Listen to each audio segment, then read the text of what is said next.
Hello friends, എല്ലാവർക്കും life science അക്കാഡമിയുടെ PYQ discussion സീരീസിലേക്ക് സ്വാഗതം. നമ്മൾ കഴിഞ്ഞ ക്ലാസ്സിൽ സെറ്റ് ജനറൽ പേപ്പറിൽ കുറച്ച് ക്വസ്റ്റ്യൻസ് ഡിസ്കസ് ചെയ്തിട്ടുണ്ടായിരുന്നു. അപ്പോൾ ഇന്നും നമ്മൾ കുറച്ചധികം ക്വസ്റ്റ്യൻസുമായിട്ടാണ് വന്നിട്ടുള്ളത്. ക്വസ്റ്റ്യൻസ് മാത്രമല്ല, അതുമായിട്ട് ബന്ധപ്പെട്ട റിലേറ്റഡ് ഫാക്ട്സും അതിൽ നിന്ന് ഇനി എങ്ങനെയായിരിക്കാം ക്വസ്റ്റ്യൻസ് ചോദിക്കുന്നത്, ഇത്തരം കാര്യങ്ങളൊക്കെ നമ്മൾ ഇവിടെ പറയുന്നുണ്ട്. അപ്പം നിങ്ങൾ വളരെ കൃത്യമായിട്ട് തന്നെ ശ്രദ്ധിച്ച് ഈ ഒരു ക്ലാസ് കേൾക്കാനായിട്ട് ശ്രമിക്കുക. അപ്പം നമുക്ക് ക്വസ്റ്റ്യൻസിലേക്ക് പോകാം. ഓക്കെ, ഫസ്റ്റ് ക്വസ്റ്റ്യൻ ഇതാണ്. The philosophical thought which postulates that all objects in the physical universe are reducible to a finite number of atoms. അല്ലേ, ഇവിടെ എന്താ പറഞ്ഞിരിക്കുന്നത്? അപ്പം നമുക്കറിയാം ഈ ഒരു ക്വസ്റ്റ്യൻ ഏത് പോർഷനിൽ നിന്നാണ് വന്നിരിക്കുന്നത്? നമ്മുടെ ഫിലോസഫിക്കൽ തോട്ട്സ് എന്ന് പറയുന്ന, അല്ലെ, ഫിലോസഫി എന്ന് പറയുന്ന ഫിലോസഫിക്കൽ തോട്ട്സ് അല്ലെങ്കിൽ ഫിലോസഫിക്കൽ ഐഡിയാസ് എന്നൊക്കെ പറയുന്ന നമ്മൾ പഠിച്ചിട്ടുള്ള നാച്ചുറലിസവും പ്രാഗ്മാറ്റിസവും അതുമല്ലെങ്കിൽ ഹ്യൂമനിസവും ഒക്കെ ചേരുന്ന ഒരു പോർഷനിൽ നിന്നാണ് നമുക്ക് ഈ ഒരു ക്വസ്റ്റ്യൻ വന്നിട്ടുള്ളത്. ഇവിടെ ചോദ്യം ഇതാണ്: The philosophical thought which postulates that all objects in the physical universe are reducible to a finite number of atoms. അല്ലെ, അതായത് നമ്മുടെ ഈ ഫിസിക്കൽ യൂണിവേഴ്സിനെ ഒരു ഫൈനൈറ്റ് നമ്പർ ഓഫ് ആറ്റംസിലേക്ക് റെഡ്യൂസ് ചെയ്യാം എന്ന് പറഞ്ഞ ഫിലോസഫിക്കൽ തോട്ട് ഏതാണ് എന്നുള്ളതാണ് ചോദ്യം.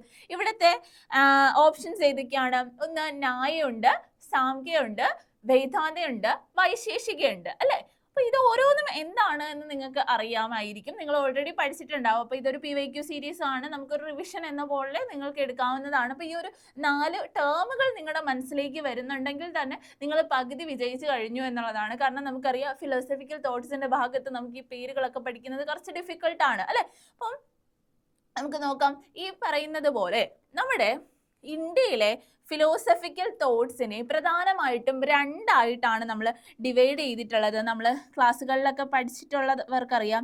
ആസ്തിക എന്ന് പറഞ്ഞു കഴിഞ്ഞാൽ എന്താടാ?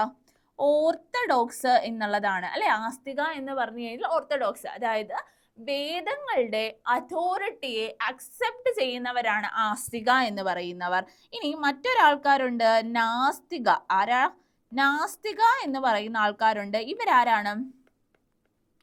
ഹെട്രോഡോക്സ് ആണ്. ഹെട്രോഡോക്സ് എന്ന് പറഞ്ഞു കഴിഞ്ഞാൽ ഈ അതോറിറ്റിയെ അക്സെപ്റ്റ് ചെയ്യാത്തവര്. നമ്മുടെ ഈ ആരാ? ബുദ്ധിസം,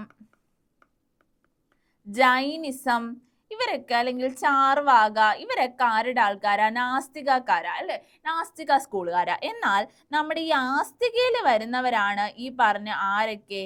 ന്യായ, വൈശേഷിക,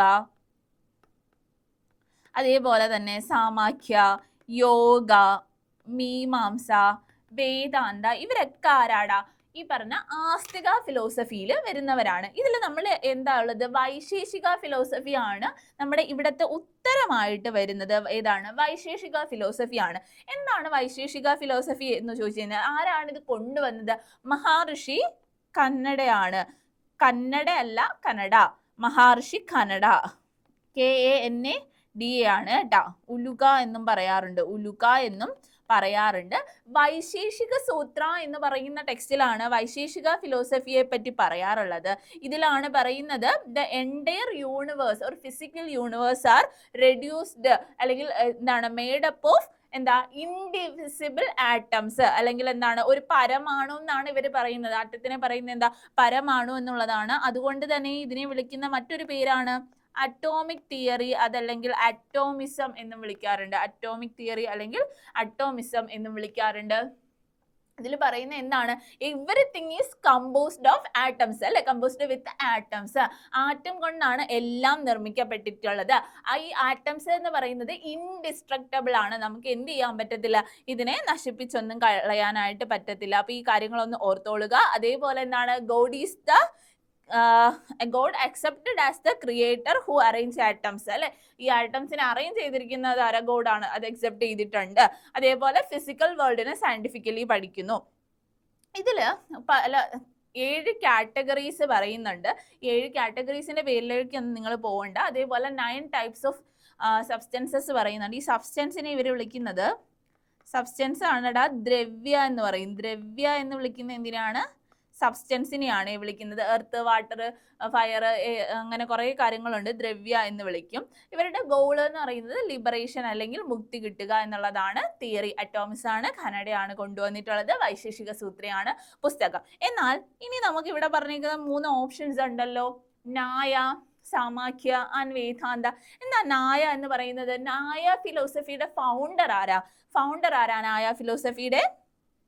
ന്യായ ഫിലോസഫിയുടെ ഫൗണ്ടർ അക്ഷപാദ ഗൗതമ ആണ്. എന്ത്? ന്യായ ഫിലോസഫിയുടെ ഫൗണ്ടർ എന്ന് പറയുന്നത്. ഇവരുടെ ബുക്കാണ് ന്യായസൂത്ര. ഇതെന്ന് പറഞ്ഞു കഴിഞ്ഞാൽ ലോജിക്കൽ റീസണിങ് എന്നൊക്കെ പറയുന്നത് പോലെ ലോജിക്കിനെയും റീസണിങ്ങിനെയും ബേസ് ചെയ്തുകൊണ്ടാണ് അവർ പറയുന്നത്. Correct reasoning leads to logic എന്നുള്ളതാണ് ന്യായ പറയുന്നത്. എല്ലാത്തിലും ഒരു ന്യായമുണ്ട്. ഇതിൽ 4 പ്രമാണാസ് പറയും, 4 പ്രമാണാസ് പറയും. പ്രമാണാസ് അല്ലെങ്കിൽ സോഴ്സ് ഓഫ് നോളജ് പറയുന്നുണ്ട്. ഇതിലാണ് നമ്മൾ എന്ത് പഠിച്ചത്? പ്രത്യക്ഷ, അനുമാന, ഉപമാന, ശബ്ദ എന്നൊക്കെ പഠിച്ചത് ന്യായയിലാണ്. പ്രത്യക്ഷ, അനുമാന, ഉപമാന, ശബ്ദമൊക്കെ പഠിച്ചത് അവിടെയാണ്. ക്രിട്ടിക്കൽ തിങ്കിങ് ഡെവലപ്പ് ചെയ്യുന്നു എന്നുള്ളതാണ്. ന്യായസൂത്രയാണ് പുസ്തകം എന്നുള്ളത് ഓർത്തോളുക. ഇനി അടുത്തൊരു തിയറിയാണ് എന്ത് വരുന്നത്? സാമാഖ്യ അല്ലെങ്കിൽ എന്ന് പറയുന്നത് അല്ലെ. ഫൗണ്ടർ ആരാ? കപില മുനിയാണ് ഫൗണ്ടർ. സാമാഖ്യ ആരാ? കപില മുനിയാണേടാ, കപില മുനിയാണേ. കപിലമുനി എല്ലാം കൂടെ എഴുതുമ്പോൾ നിങ്ങൾക്ക് കാണാൻ പറ്റാത്തത് കൊണ്ടാണ് ഞാൻ വേറെ കളർ യൂസ് ചെയ്തത്. കപിലമുനിയാണ്. ഇവരുടെ പുസ്തകത്തിന്റെ പേര്, മെയിൻ ടെക്സ്റ്റ് എന്ന് പറയുന്നത് എന്താണ്? സാമാഖ്യകാരിക എന്നുള്ളതാണ് കേട്ടോ.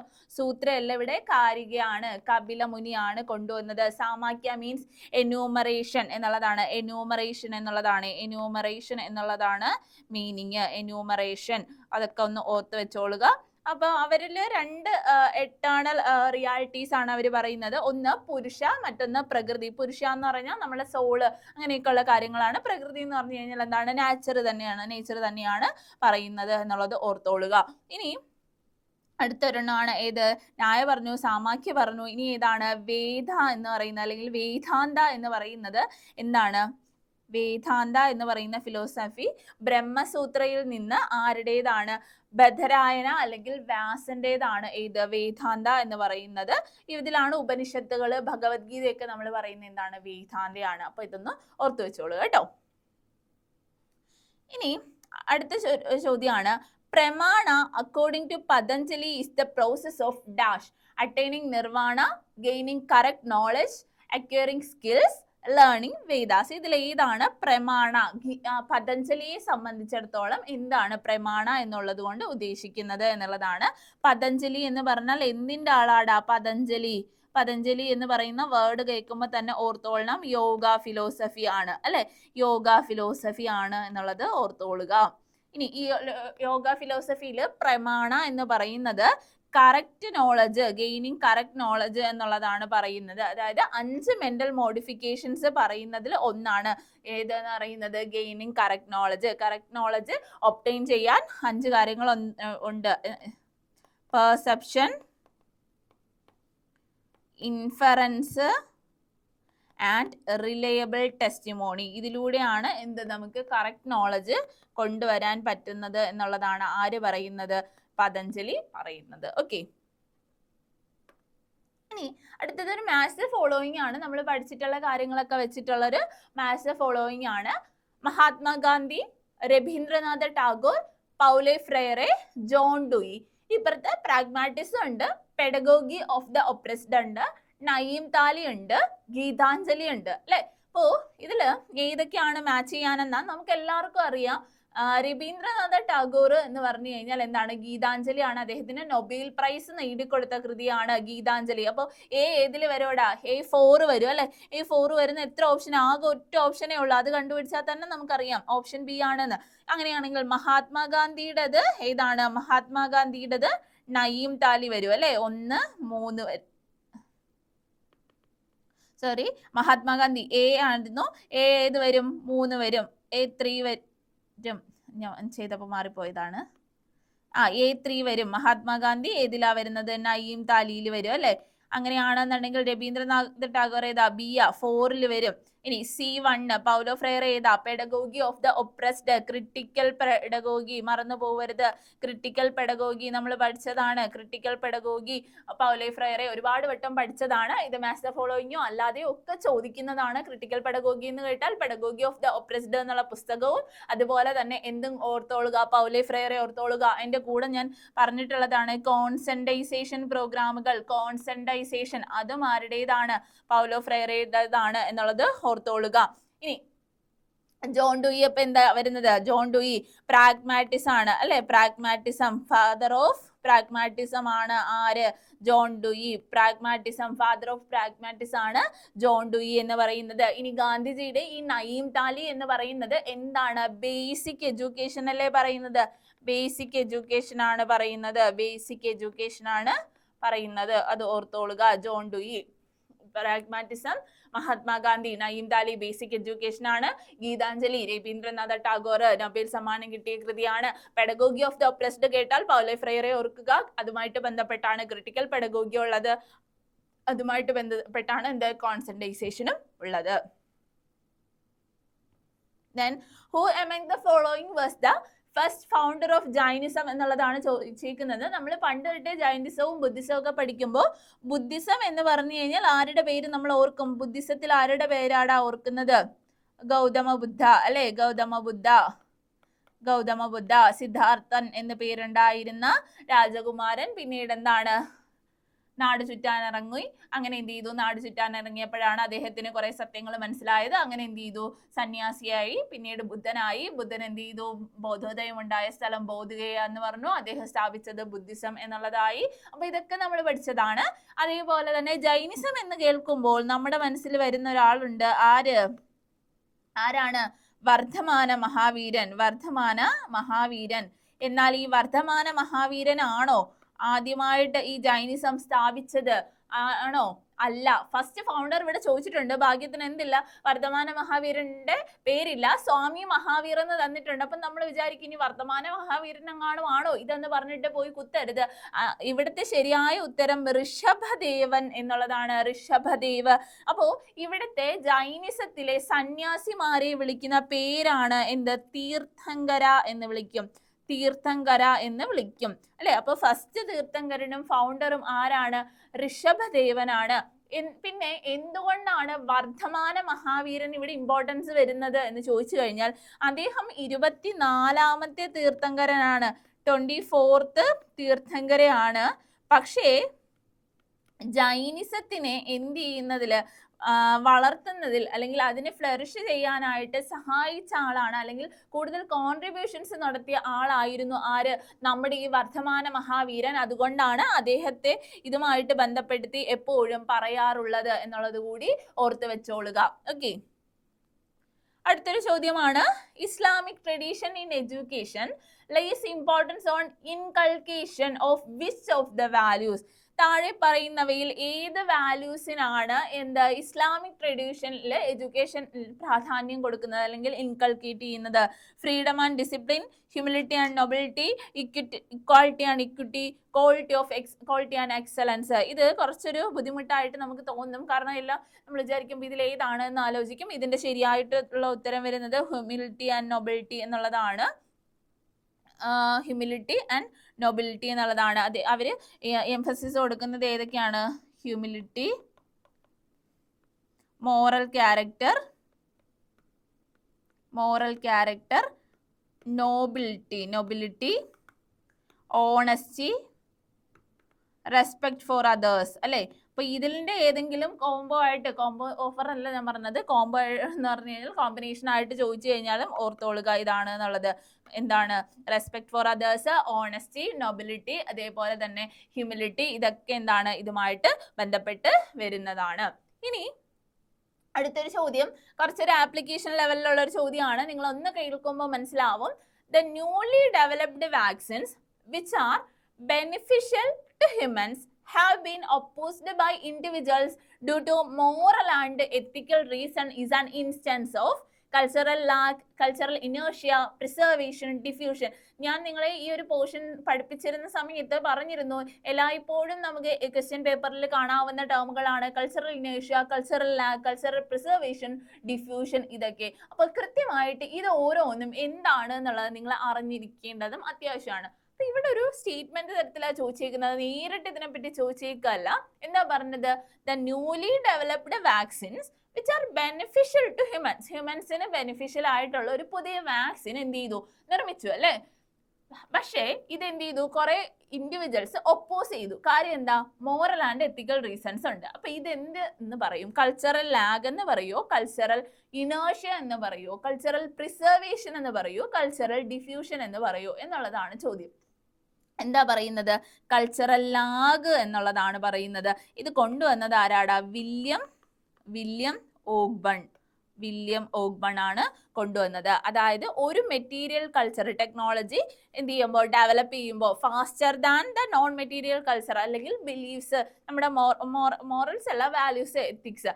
അപ്പോൾ അതിനെ റെസിസ്റ്റ് ചെയ്യുന്നതിനെയാണ് കൾച്ചറൽ ലാഗ് എന്ന് പറയുന്നത്. അതായത് നമ്മുടെ ഓൾറെഡി ഉള്ള ട്രഡീഷണൽ വാല്യൂസ് ഒക്കെ അവിടെ നിൽപ്പുണ്ട്. അപ്പോൾ പുതിയൊരു ടെക്നോളജി വരുമ്പോൾ അതിനെ നമ്മൾ ഒപ്പോസ് ചെയ്യും. പണ്ട് നിങ്ങൾക്ക് ഓർമ്മയില്ലേ, കമ്പ്യൂട്ടർ വന്നപ്പോഴത്തേക്ക് ഇവിടെ കമ്പ്യൂട്ടർ ഒന്നും പറ്റത്തില്ല എന്ന് പറഞ്ഞ് പ്രശ്നം ഉണ്ടാക്കിയ ആൾക്കാരുണ്ടല്ലേ? അപ്പോൾ അതെന്താണ്? അതൊരു കൾച്ചറൽ ലാഗാണ്. അപ്പോൾ ഇതും എന്താണ്? ഒരു കൾച്ചറൽ ലാഗാണ്. ഇത് കൊണ്ടുവന്നത് ആരാണ്? വില്യം ഓഗ്ബൺ ആണ് അല്ലെ? വാക്സിൻസ് എന്ന് പറയുന്നത് സയന്റിഫിക്കലി അക്സെപ്റ്റഡ് ആണ്. പക്ഷെ some people oppose the because believes changes more slowly. പതുക്കെ നമ്മുടെ എന്ത് മാറത്തുള്ളൂ? വിശ്വാസങ്ങൾ മാറി വരത്തുള്ളൂ.